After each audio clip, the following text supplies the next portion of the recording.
Hello everyone, আসসালামু আলাইকুম। কেমন আছেন সবাই? তো বিকালবেলায় বসে বসে একটু পায়েস খাচ্ছিলাম, তখন থেকেই ভিডিওটা শুরু করেছি। পায়েসটা খুবই মজার ছিল, আর আম্মুর হাতের পায়েস বরাবরই আমার অনেক বেশি পছন্দ। সম্পূর্ণ পায়েসটা কিন্তু আমি খাইনি, শেয়ার করে খেয়েছি, কারণ আমি বর্তমানে ডায়েটে আছি, এত বেশি খাবার একসঙ্গে খাওয়া যাবে না। তারপরে খেয়েছিলাম একটু ড্রাগন ফল। ড্রাগন আমার খুবই পছন্দের একটা ফল। তো আপনারা কে কে ড্রাগন পছন্দ করেন অবশ্যই কমেন্টে জানাবেন।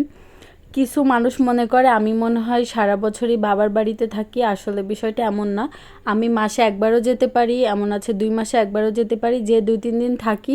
আর ওই 2-3 দিনের ভিডিওই 10-15 দিন ধরে আপলোড করি, এজন্য আপনাদের কাছে মনে হয় যে আমি বেশিরভাগ সময় বাবার বাসায় থাকি। এটা আমার অনেক রিলেটিভের মন্তব্য। যাই হোক, তারপরে খেয়েছিলাম খিচুড়ি, গরুর মাংস দিয়ে ভুনা খিচুড়ি। এটা আমার অনেক বেশি পছন্দ। তো আপনারা কে কে খিচুড়ি পছন্দ করেন অবশ্যই কমেন্টে জানাবেন। Thanks for watching this videos. সবাই ভালো থাকবেন, সুস্থ থাকবেন। আল্লাহ হাফেজ।